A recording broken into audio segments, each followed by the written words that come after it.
a food delivery rider, weaves through the city streets on his bright red motorcycle. His phone buzzes, and he answers on the move. On the other end, a woman's voice claims she's expecting his child and needs to talk. Still busy with deliveries, Wang Han brushes it off as a prank. Without slowing down, he speeds off again, zigzagging between cars. He soon arrives at the food delivery center, where his co-workers are already outside chatting away. With a cigarette dangling from his lips, Wang Han asks one of the heavier-set guys what all the noise is about. The co-worker explains that the Su family's daughter is about to marry the son of the city's wealthiest man. To Wang Han, the news sounds like gossip with no connection to his life. But then, his co-worker pulls out a phone, showing off a picture of the Su family heiress. Wang Han stares at the photo, stunned. The face looks far too familiar. This was the same woman who called him earlier. A flashback pulls us 1 month into the past. Late at night, the Su family's daughter, Su Qi, stumbles through a hotel hallway, dizzy and confused, suspecting someone tampered with her drink. In her disoriented state, she mistakes a door number and pushes open a room left slightly ajar. Inside sits Wang Han, slouched on the bed with a bottle in hand, brooding over being told his aura was too overwhelming for a golden opportunity. Before he can collect his thoughts, Su Qi staggers into the room and collapses onto his bed. Flushed and feverish, she looks up at him, mumbling that her head is spinning and she feels unbearably hot. Still tipsy himself, Wang Han is floored by the sudden intrusion. For a moment, he can't tell if it's real or just another liquor-soaked dream. Back in the present, Wang Han stares blankly at the memory, lost in thought. His co-worker snaps him out of it, mocking him in front of the group. They laugh, recalling his tall tales, how he once claimed he met a world-famous movie star, or that he was secretly part of a powerful family. The teasing escalates until a sleek red luxury car pulls up in front of them, silencing everyone. Out steps none other than Su Qi herself, elegant and composed. The drivers are dumbfounded, whispering in disbelief as they realize the Su family heiress is right there. She ignores their gawking and walks straight up to Wang Han, asking why he hasn't answered her calls. His co-workers freeze. Moments ago, they were mocking him. Now they can't believe their eyes. Playing it cool, Wang Han stretches lazily and asks what this is all about. Without hesitation, Su Qi looks him in the eye and declares she's pregnant, and the baby is his. The revelation explodes like a firecracker among his co-workers. Wang Han, however, is stunned into silence. Finally, he rubs his eyes and asks if she's sure. Su Qi, steady and firm, tells him to come with her to the hospital if he wants proof. His co-workers shove him forward, urging him to go, while he asks a friend to cover his shift. Moments later, he's in the passenger seat of her car, heading off with her. Wang Han asks directly if the baby is truly his. Su Qi shoots back, questioning why she would lie about something so serious. He takes a deep breath, saying that if it is his, he'll take full responsibility for both mother and child. She scoffs, doubting how he could provide with his modest job. Unbothered, Wang Han insists that honest work is nothing to be ashamed of. Her annoyance boils over. She slams her foot on the accelerator, jolting the car and throwing Wang Han against the seat. He yells at her for being reckless, but she stays cold and focused. Soon, they pull up at a large hospital. As they walk inside, Su Qi warns him not to toss around the word responsibility so lightly. If her family discovered the truth, the consequences would be enormous. That's when Wang Han's frustration erupts. He tells her that to him, this is no joke. If the child is his, he'll take care of them both, no matter what. But as she leads him down the hospital hallway, Su Qi stops in front of a door marked operating room.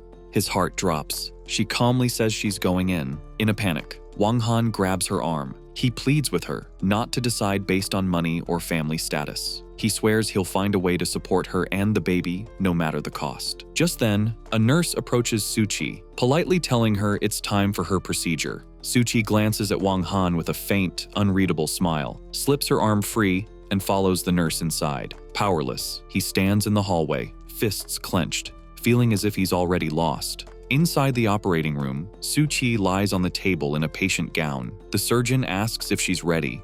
Another prepares a syringe, assuring her to relax. Su Qi closes her eyes, but at the very last moment, she raises a trembling hand and whispers for them to wait. Meanwhile, Wang Han sits slouched in the waiting area. If Su Qi is truly determined, what can he do?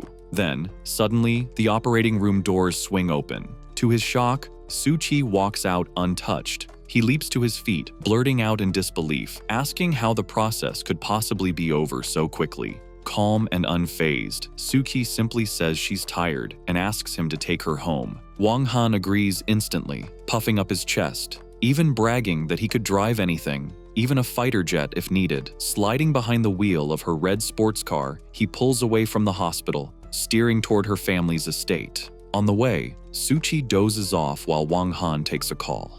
The voice on the other end speaks of a bidding event at Julong Tower that evening, mentioning a certain chamber president is already on their side. Wang Han replies with quiet confidence, his mysterious tone hinting at a life Suu-Chi knows nothing about. Soon, they reach the Grand Su family estate. Wang Han gently wakes Suu-Chi and announces their arrival. She steps out quickly, telling him to leave before her family notices. Concerned by her pale face, he offers to walk her to the door, but she brushes him off, cold and distant. As she turns away, her high heel catches in a crack, sending her stumbling with a sharp cry. In a flash, Wang Han darts forward, catching her just before she hits the ground. He steadies her and teases her lightly for being clumsy. Her eyes narrow, demanding he repeat himself. Boldly, he does. Annoyed, she pinches his side hard, making him yelp. Without hesitation, Wang Han scoops her up in his arms and carries her inside. He sets her gently on a sofa, pulls out a first aid kit, and kneels down to wrap her injured ankle.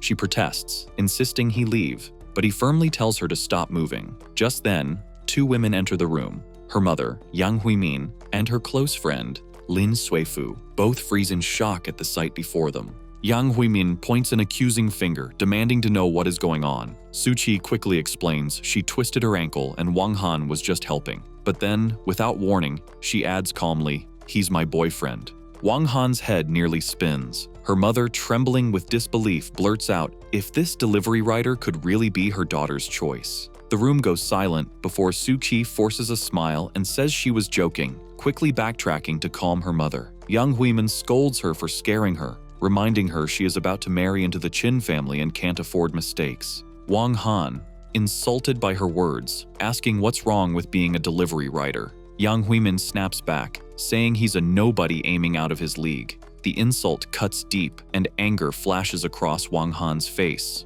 Before things explode, Suu-Chi steps in, thanking him for his help and firmly asking him to leave. He gives a short nod and walks out, her friend Lin Suifu watching him go with quiet curiosity. Once he's gone, Yang Huimin orders Lin to take Suu-Chi upstairs, and with visible disdain, even tells staff to clean the spot where Wang Han stood. Later, in Suu-Chi's room, Lin Suifu helps her sit on the bed and immediately asks about her real relationship with that man. Finally cornered, Suu-Chi confesses the truth. She is expecting Wang Han's child. Lin Suifu is floored, blurting out in disbelief, demanding to know why, of all people, it had to be a delivery rider. Suu-Chi explains it was a mistake born from that night, but insists she has decided to keep the baby. Lin Suifu is horrified, warning her of the consequences if the Qin family ever learns the truth. Suu-Chi, however, stays calm, saying Wang Han promised to take responsibility.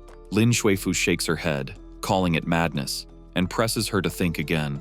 When Suu-Chi grows quiet, Lin sighs and changes the subject, saying she only returned because her grandfather came to attend the bidding event at Julong Tower. Suu-Chi responds with little interest, but Lin suddenly lights up with an idea. Leaning closer, she whispers a plan so vile that Suu-Chi recoils instantly. Lin suggests that if her secret comes out, she should protect herself by claiming Wang Han forced her. Disgusted, Suu-Chi cuts her off immediately, glaring and saying, "That's a terrible idea." Meanwhile, Wang Han has already left the Su estate and is walking through the quiet villa district. He pulls out his phone and mutters in frustration that taxis never seem to pass through such an exclusive area. Just then, a sleek black car glides to a stop beside him. From it steps a silver-haired man in a sharp suit. He explains he has been sent to escort Wang Han to the evening's bidding event. Wang Han pauses, piecing everything together. He recalls his grandfather's earlier words and realizes this is the arrangement. The truth stirs within him. His life as a food delivery driver is only one side of who he really is. Moments later, a luxurious limousine carries them away. The scene shifts to a grand ballroom, alive with chatter, chandeliers glittering above the crowd of wealthy guests. Wang Han arrives, transformed. Gone is the delivery jacket. In its place, a perfectly tailored suit. Near a window, a familiar figure catches his eye. Lin Suifu, Su Qi's best friend, radiant in a white evening gown. She strides over, looking him up and down with thinly veiled disdain. "What are you doing here?" she demands, before quickly accusing him of picking up part-time work. Before Wang Han can reply, she grabs his arm and pulls him aside. Her tone sharpens. Su Qi is her best friend, and she knows about the pregnancy. She warns him that if he dares to run away from responsibility, he will regret it. Wang Han, caught off guard, blurts out that he thought Su Qi had ended things at the hospital. Lin Shuifu fires back furiously that he's wrong. Su Qi chose to keep the baby. The revelation stuns him. He says Su Qi's name under his breath, disbelief written across his face. But Lin Shuifu mistakes his silence for hesitation. To drive her point home, she presses her stiletto heel onto his shoe until he yelps in pain, then walks off, satisfied. Before Wang Han can collect his thoughts, the announcer's voice echoes through the ballroom. The bidding is about to begin. The timing couldn't be sharper. Wang Han now carries the heavy realization that Su Qi kept their child, and urgency weighs on him. At that moment, a composed woman in a business suit approaches and bows slightly. She introduces herself as Liu Yue, his new assistant, assigned by Chairman Lin Qingyun. Wang Han acknowledges her with a nod, then states firmly that it's time. At the front, a stout man dressed with flashy extravagance makes his announcement. With a smug air, he declares that the main project of the evening, the new district development, belongs to the Qin family. He warns the crowd to show respect. This is Qin Lei, the eldest young master of the Qin family. Wang Han, unimpressed, asks his assistant about him. Liu Yue explains, the Qins are among the richest families in Jiangning and plan to use this project to stabilize themselves, especially through their arranged marriage with the Su family. The pieces snap together for Wang Han. The rumors, Su Qi's engagement, and this very bidding war, and Qin Lei is her fiancé. The auction begins. The host announces Lot 053, the new district project. Without hesitation, Qin Lei raises his paddle with a thunderous first bid of 5 billion. The crowd erupts into whispers, certain no one would dare oppose him. But calmly, almost casually, Wang Han raises his paddle. 6 billion, he declares. The ballroom falls into stunned silence, then breaks into frantic chatter. No one can believe someone would directly challenge the Qin family. Across the room, Qin Lei's smugness vanishes. His fists clench, his face twists with fury, and he demands to know who dares oppose him. Wang Han doesn't flinch. With calm precision, he reminds him, this is an auction. Highest bidder wins. Qin Lei sneers that, in Jiangning, the Qin family's word is law. Wang Han tilts his head, amused, and replies that he heard him just fine. But what does that have to do with him? The crowd gasps at the audacity. Qin Lei, raging, raises his paddle again. 700 million! 800, Wang Han answers smoothly. The bids climb, tension crackling in the room. Qin Lei storms across the floor with his entourage, jabbing a finger in Wang Han's face. Finally, with a desperate shout, he offers 900 million and dares Wang Han to top it. With a calm laugh, Wang Han leans back and raises his paddle once more. 1 billion. Red-faced, he shouted that Wang Han was asking for trouble and swung a wild punch straight at him. But Wang Han was far too fast. With a smooth step aside, he dodged the clumsy strike and, in one decisive motion, delivered a clean punch across Qin Lei's face. The impact sent the arrogant young master stumbling back with a pained cry. Wang Han's cool remark followed, asking if Qin Lei really thought he could handle him alone. Before the dazed man could respond, his 2 bodyguards leapt into action. They charged, fists raised, but Wang Han's movements were swift and precise. A kick here, a strike there. Within moments, both men were sprawled across the floor, groaning in defeat. Clutching his bruised face, Qin Lei struggled back to his feet in disbelief. He shouted at Wang Han, warning him he'd regret daring to lay a hand on him. Wang Han only smirked, pointing out that at the moment, he was the one landing the hits. Another bodyguard tried to lunge at him, but a powerful kick from Wang Han sent the man crashing down, straight into Qin Lei himself. The two ended up in a heap on the ground, knocked out in an almost comical pile. The fight had lasted only seconds. Calm and composed, Wang Han turned to the wide-eyed auctioneer and casually asked if there were any more bids. The terrified man quickly shook his head. There were none. The auction was over, and Wang Han was the victor. Unbothered by the chaos, Wang Han instructed his assistant Liu Yue to sign the documents and handle the transfer. He had other urgent matters to attend to. The story then shifted to an opulent room where Lin Shuifu stood before her grandfather, Lin Qingyun. Irritated that she had been called so suddenly, she complained about missing the auction. Her grandfather, however, advised caution, saying an important guest would be arriving soon. Shuifu scoffed. Who could possibly make her powerful grandfather act so carefully? But before she could press further, an aide hurried in, reporting the shocking news. The Qin family had lost the bid. Shuifu was stunned. She couldn't believe the project had slipped from their grasp. Checking her phone, she muttered that whoever dared to challenge the Qins must be unbearably bold. Eager to inform her best friend Su Qi of this development, she stepped into the hallway, distracted by her call. Lost in thought, she collided hard against someone's chest. Startled, she looked up, only to see Wang Han standing before her. Shock quickly turned into irritation. She snapped at him, scolding the delivery guy for not watching where he was going, then brushed past him to continue her call. Wang Han remained silent, watching her walk away with a calm, unreadable expression. Moments later, Wang Han entered to meet Lin Qingyun. The older man greeted him with respect, while Wang Han casually asked about the woman he had just bumped into. With a small smile, Lin introduced her as his granddaughter, pointedly mentioning she was unmarried. He praised her qualities, hinting that she admired Wang Han. The suggestion only earned an amused sigh and a dry, "Give me a break," from Wang Han. Changing the subject, Wang Han asked about Su Qi. Lin Qingyun explained that she was the Su family's young lady, highly gifted but often overlooked in favor of her male relatives. Lin revealed that Su Qi's upbringing had been strict, her personality stubborn, and as far as he knew, she had never been involved with anyone romantically. A faint smile crossed Wang Han's lips at this revelation. Just then, his phone buzzed. The caller ID read Su Qi. He answered smoothly, saying he had just been thinking of her. On the other end, Su Qi asked if he had time. She wanted to meet. Without hesitation, Wang Han agreed and asked for her location. Rising to his feet, he told Lin Qingyun he was leaving and that the chairman could update the elder later. As he walked out, Lin tried once more to mention his granddaughter's accomplishments, even noting she had studied at the Royal Academy in London, just like Wang Han. But with no interest in matchmaking, Wang Han simply brushed it off with a "next time" and left. Su Qi sits alone on a bench, lost in thought. A moment later, the hum of an engine breaks the silence as Wang Han pulls up on his red motorcycle, dressed once again in a sharp suit.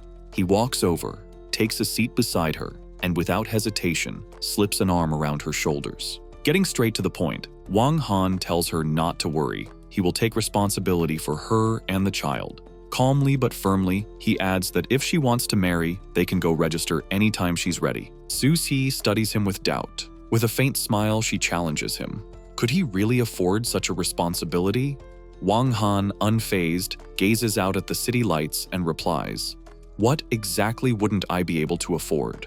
To test him, Su Qi raises her wrist and shows him her elegant watch. "Do you even know what this costs?" she asks. Without missing a beat, Wang Han identifies it as a Cartier Pasha de Cartier, 42mm, 18K rose gold, priced at $352,000. Su Qi is startled by his precision, but presses harder, asking how many years a delivery job would take to buy one. Wang Han waves off her worries, telling her not to think about money. He promises neither she nor the child will ever lack anything. Su Qi rolls her eyes, unimpressed with his bold talk, and dryly remarks if it would hurt him not to brag once in a while. Their moment is cut short when Su Qi's phone rings. On the line, her mother's frantic voice demands she come home immediately. Qin Hao is waiting to discuss the wedding. Su Qi hangs up quietly and turns to Wang Han, asking him to take her home. With a smile, he agrees, helping her onto the motorcycle before they speed off through the night. During the ride, Su Qi leans against his back, a soft, peaceful smile forming as she closes her eyes, comforted by his presence. Soon, they arrive at the Su family estate. Inside, Su Qi announces her return. Her mother, Yang Hui, rushes out, annoyed. She scolds her daughter for being late, reminding her that Qin Hao has been waiting. On the sofa sits a stout man in a suit, who rises with a smooth smile and introduces himself as Qin Hao, the second young master of the Qin family. Facing him, Sushi immediately pushes back. She states that since the Qin family lost the new district bid, their cooperation with her family isn't certain, so their marriage should also be delayed. Qin Hao brushes it off with a smirk, insisting marriage should come first and everything else can be discussed later. His tone leaves no doubt about his true intentions. Yang Hui panics, pleading with her daughter to reconsider, reminding her that Qin Hao promised 1 billion to save the Su family once they're married, but Suchi cuts her off sharply, declaring she will not marry him. The room falls silent. Then, with bold resolve, Suki walks over to Wang Han, takes his arm, and declares not only will she not marry Qin, she is pregnant with Wang Han's child. Her mother screams in horror, demanding if she knows what she's saying, calling Wang Han nothing but a delivery worker. Suki pleads with her mother, insisting she doesn't want to be forced into this marriage and promising she'll find another way to help the family. Yang Hui, enraged, raises her hand to strike her daughter, but Wang Han catches her wrist mid-air. His cold eyes lock on hers as he asks what's wrong with being a delivery worker. Turning her words back, he questions if selling her daughter to a man for profit is what she calls respectable. The tension snaps. Qin Hao, face dark with fury, finally explodes. He points at Suchi, calling her shameful, accusing her of choosing a delivery man over him. Then his rage turns on Wang Han, vowing to destroy him. Before he can act, Wang Han steps forward and delivers a sharp slap that sends Qin Hao stumbling to the floor. Suchi gasps as Wang Han pulls her protectively behind him. Standing tall, he declares that since Suchi is carrying his child, she is under his protection, and dares Qin Hao to try and harm her again. Scrambling to his feet, Qin Hao roars in disbelief. Grabbing a heavy ashtray from the table, he charges with a scream. Calmly, Wang Han reassures Suchi to stay behind him. As Qin Hao swings, Wang Han sidesteps smoothly and counters with a devastating punch to the jaw, sending him crashing to the ground. Dazed and groaning, Qin Hao lies sprawled. Wang Han towers over him, his voice cold and steady as he warns him never to lay a hand on Suchi again. Then, grabbing the fallen man by the collar, he delivers a flurry of punches, each one landing with heavy finality as Qin Hao cries out helplessly. At that same moment, a commanding voice booms through the hall, demanding to know who dares behave so recklessly. A group enters, led by an elderly man with a long white beard and a cane. Suki's face turns pale. She calls him Grandpa. The patriarch of the Su family has arrived, and with him, the atmosphere freezes. His sharp gaze sweeps the scene. The old man's expression hardens. Striking his cane against the floor, he asks with chilling authority if it's true that Suki is carrying the child of this so-called delivery man. With quiet resolve, Suki nods. Her grandfather, voice trembling with fury, roars that the only solution is for the child to be removed immediately. But Qin Hao, bloodied yet unbroken, staggers to his feet. He declares that even if Suchi follows their demand, she will never be welcome in his home. The weight of it all becomes unbearable. Relatives point fingers, blaming each other for indulging Suki, lamenting that their family's future is now ruined. Suchi stands in silence, sorrow shadowing her face, until she can't hold back. She shouts for them to stop. Pain overtakes her, her body trembling, her vision blurring. Just as she collapses, Wang Han catches her in his arms. He steadies her gently, telling her not to be afraid, that he'll take her away. Her parents rush forward, furious, threatening Wang Han if he dares to leave with her. But he only looks at them with cold contempt, asking if they can even call themselves family. When they try to block his path, he knocks them aside effortlessly. At the doorway, with Suki unconscious in his arms, he declares he is taking her with him and challenges anyone to stop him. No one does. From the Su family's crumbling estate, he carries her to his modern apartment. Laying her softly on the sofa, he notices a small card slip from her purse. Picking it up, he realizes it's her birthday. For a moment, his expression softens. Despite her wealthy background, no one remembered. He vows that he will. About 20 minutes later, Suchi stirs awake, groggy and disoriented. She looks around, confused. Just then, Wang Han steps out, wearing an apron, holding a bowl of food. He tells her she must be hungry. At the dining table, she finds an entire spread, steaming dishes, fresh fruits, even carefully prepared sides. Wang Han proudly declares his cooking could impress anyone, even royalty. Amused, Su-chi teases him to tone down his bragging. Before she can question him further, he brings out a small pink cake with a single candle. Her eyes widen in surprise. Covering her mouth, she asks how he knew. Wang Han only smirks, asking if she thinks he's amazing. A tear slips down her cheek. He notices and teases lightly, offering his shoulder, claiming even world-class models don't get that privilege. The tension breaks and Su-chi laughs. She takes a bite of his cooking, admits it's delicious, and he, of course, replies with full confidence that it couldn't be otherwise. After the meal, he tells her to make a wish. She closes her eyes, hands clasped, whispering silently to herself. When she's done, he looks at her with rare seriousness. "What are your plans now?" he asks. She looks back firmly, reminding him of his promise to stand by her, and demands to know if he intends to back down. Wang Han assures her he won't, but he challenges her. Does she truly dare to marry someone like him? Fired up, Su-chi rises to her feet. "I dare, and if you can't keep your word, I'll simply choose again. Then tomorrow we register our marriage." Su-chi meets his eyes without fear. "Fine, I'm not afraid." Their plans take an unexpected turn when Wang Han's phone buzzes. He excuses himself, and Su-chi nods as he steps onto the balcony to answer. On the other end, his subordinate's voice is frantic, warning him that an assassin named Hydra is already on the move and heading for Jiangning City.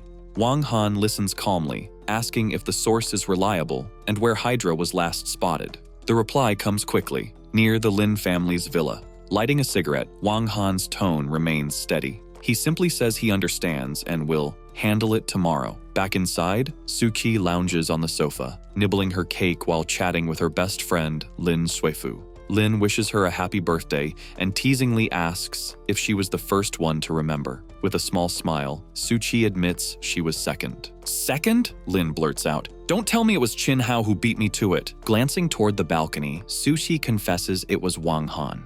Her friend's outrage comes instantly, demanding to know why she's involved with that delivery guy again. Su-chi sighs, taking another bite of cake, and drops the bombshell. They plan to register their marriage tomorrow. Lin Shuifu panics, calling her crazy, begging to know her location.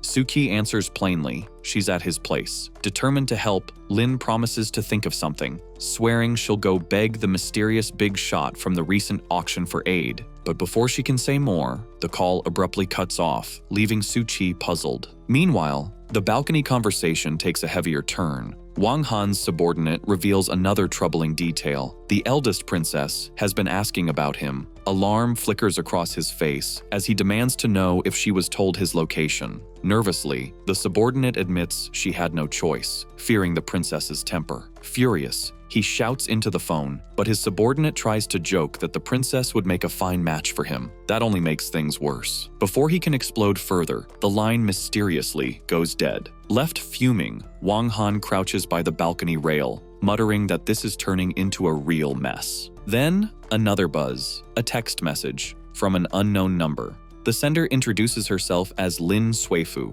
granddaughter of Lin Qingyun. She proposes a partnership, offering cooperation on the Su family's new district project. Boldly, she even promises to do anything he asks if he agrees. Reading this, Wang Han smirks. She's got guts. Almost immediately, his phone rings again. It's Lin Qingyun himself, apologizing for his granddaughter's reckless message. Wang Han brushes it off, then lays down 2 crisp instructions. Tomorrow he needs a sniper rifle with 2 bullets, and from now on, Su-chi must have full control over the new district project. No other Su family member is to interfere. Lin Qingyun instantly agrees. Later, Su-chi receives a cheerful message from her best friend, saying she contacted the mysterious big shot, who, to Su-chi's surprise, agreed to support her and insisted she personally take charge of the project. Delighted, Su-chi texts back a quick yes. When Wang Han returns, he notices her glowing expression. Curious, he asks what's making her so happy. She brushes it off as business, something a delivery guy wouldn't understand. Spotting her book, he teases her gently, leaning close enough to fluster her. With her cheeks turning pink, she stammers, only for him to casually grab a pillow, reminding her that reading in bed isn't the best for expecting mothers. She's left speechless, realizing she thought too much. The next morning dawns bright. On the balcony, Wang Han trains intensely, balancing on one arm in a handstand. Su-chi, still in pajamas, steps out and jokes if he's practicing some toad style. Landing smoothly, he corrects her. It's the dragon coiling hand, a practical fighting technique, not for show. Intrigued, she asks why a delivery man would need something so dangerous. His expression softens as he recalls his father's words. Use martial arts to prevent conflict and protect family. Soo-ki is impressed, admitting his father's wisdom. The mood lightens again as Wang Han mentions he already made breakfast and set out toiletries for her. She's touched, noting she never realized he could be this thoughtful. He smirks, reminding her there's much she doesn't know about him. Then he drops the real reason she needs to get ready. They must go to her family home for her household registration book. Without it, they can't register their marriage. Soo-chi freezes, then glares suspiciously, thinking he might be backing out. As they walk toward his motorcycle, Soo-chi brought up something practical. Shouldn't they meet his parents first? Wang Han waved it off with an easy tone, saying there was no need. They could talk about it after the baby was born. Puzzled, Soo-chi frowned and asked why they should wait. With a sly smile, Wang Han explained he was worried his family might not approve of her at first. But once the baby arrived, his family would have no choice but to accept her. Hands on her hips, Soo-chi shot back, sarcasm dripping from her words. So what? You're saying you're the one marrying into my family? Wang Han just laughed it off, telling her not to take it seriously and to hop on the motorcycle. Huffing in annoyance, she climbed on behind him. He told her to hold on tight, and the two sped down the road. But from a distance, a pair of eyes followed. Hidden in the shadows, Qin Hao and a muscular subordinate watched them leave. With his face darkened by rage, Qin Hao gave his order. Follow them, kill the man, and bring her to him. The subordinate cracked his knuckles and prepared to move. Riding through the city, Wang Han caught sight of a white van tailing them in his rearview mirror. Danger was on their heels. Without letting on, he leaned back and told Soo-chi they had to make a stop. She should go home to pack her things while he ran an errand. Completely unaware of the threat, Soo-ki agreed. He drove her straight to a safe house. Once she was inside, he accelerated away, drawing the pursuers after him.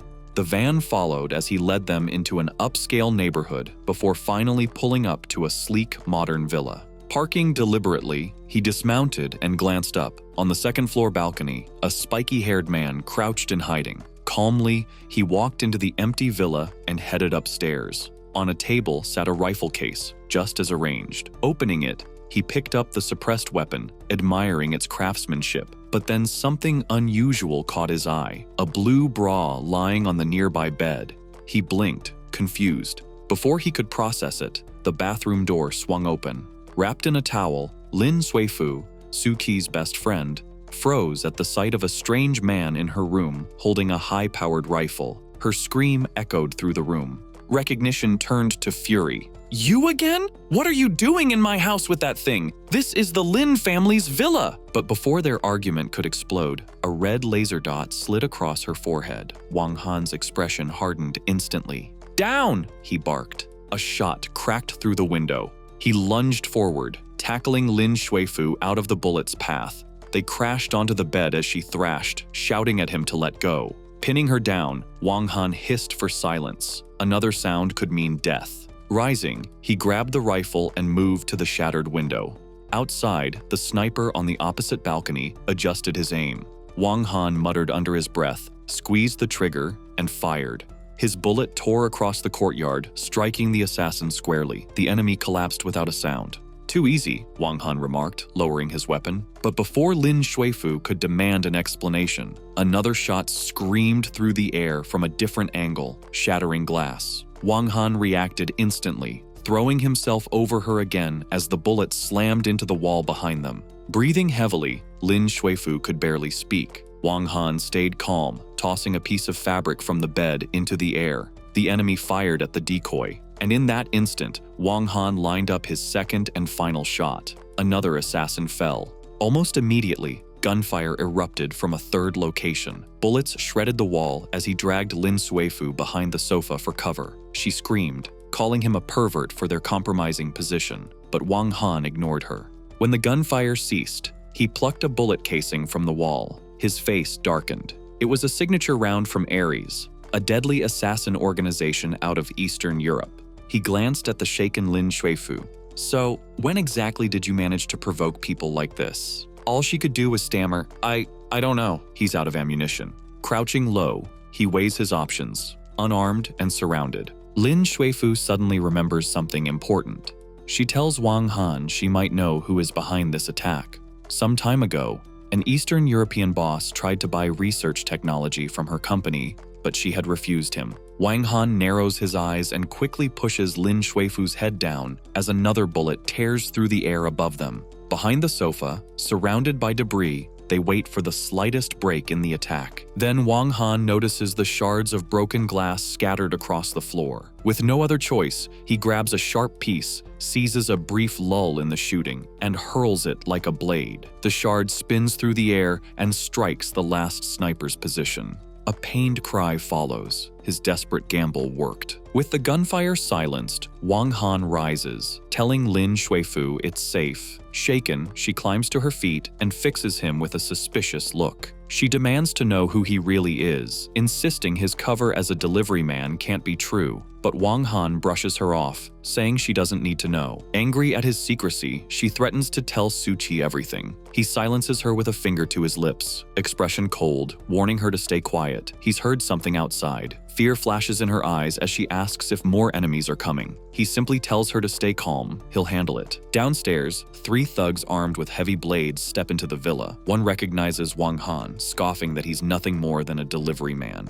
Their leader calls him a thief, unaware of what they're about to face. Wang Han steps into view at the top of the stairs. With an almost casual wave, he greets them and asks if they're looking for him. Their leader declares they are men of Qin Hao and accuse him of being with Suu Qi. Another thug impatiently shouts to stop talking and just break his legs. Wang Han doesn't flinch. He only asks, "And what will you do about it?" Enraged, the thugs charge. The fight is over in seconds. Wang Han's speed is unmatched. His first kick drops one instantly. The second is knocked out before he can swing. Only the leader remains, staring in disbelief, realizing this is no ordinary man. He attacks with a furious swing of his blade. Wang Han leaps effortlessly over the strike and counters with a kick that sends the weapon flying. The thug crashes to the ground, dazed and broken. From above, Lin Shuifu lets out a scream. The thug, still conscious, seizes his chance. He lunges, grabs her, and presses the blade to her neck, using her as a shield.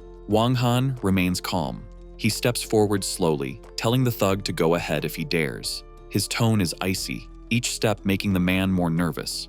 Finally, with a blur of motion, Wang Han closes the distance, catching the flat of the blade between his fingers. The steel stops dead. The thug stares in shock as Wang Han snaps the weapon apart with a flick. Wang Han lifts the thug by the throat, mocking him for thinking he could fight. Desperate, the thug claims to belong to the feared Black Dragon Society.